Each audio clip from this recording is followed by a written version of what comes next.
विधिमंडळाचं हिवाळी अधिवेशन आजपासून नागपूरमध्ये सुरू। पहिल्या दिवशी शासकीय कामकाज आणि पुरवणी मागण्या सादर केल्या जाणार।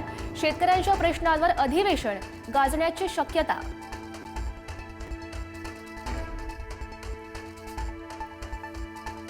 पार्थ पवार कथित जमीन घोटाळ्याप्रकरणी काँग्रेस आणि ठाकरेंची शिवसेना हिवाळी अधिवेशनात आक्रमक भूमिका घेणार।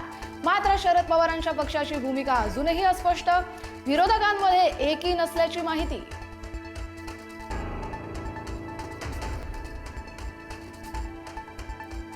शेतकऱ्यांसाठी सरकारचा मोठा निर्णय। राज्य सरकारकडून 663 कोटी रुपये मंजूर।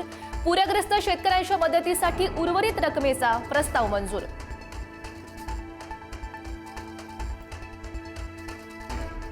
उद्धव ठाकरे इंडिगोची फ्लाईट वापरत नाहीत तरी सुद्धा कोणाला अडचण असेल तर मी आणि शिंदे साहेबांनी समृद्धी महामार्ग बांधलाय। मुख्यमंत्र्यांचा उद्धव ठाकरेंना टोला।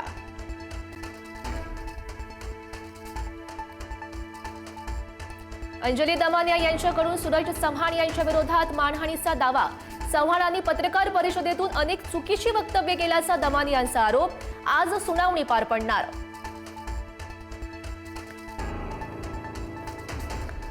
दिग्विजय पाटील 10 डिसेंबरला चौकशीसाठी हजर राहणार। जय पवारांच्या लग्न समारंभामुळे तारीख पुढे ढकलली। पुणे पोलिसांनी 8 डिसेंबरला हजर राहण्याचे आदेश दिले होते।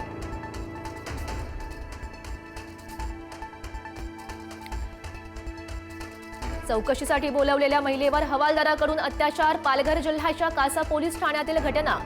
शरद बोगाडे हवालदाराकडून महिलेवर अत्याचार।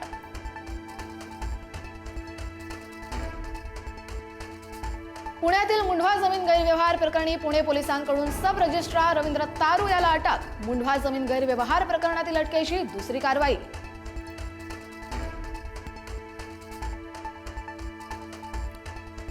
मानधन वाढवण्याच्या मागणीसाठी ग्रामपंचायत संगणक परिचालकांचं काम बंद आंदोलन।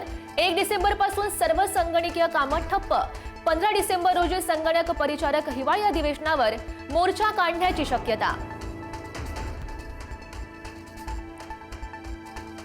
ठाकरे बंधूंमुळेच मवियात फूट पडली। दोघे एकत्र आले तरी निवडणुकीत यश मिळणार नाही।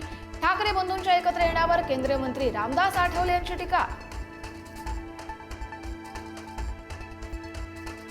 इंडिगोच्या 75% विमान फेऱ्या पूर्वपदावर। शनिवारी 1500 तर रविवारी 1650 फेऱ्या चालवण्यात आल्या।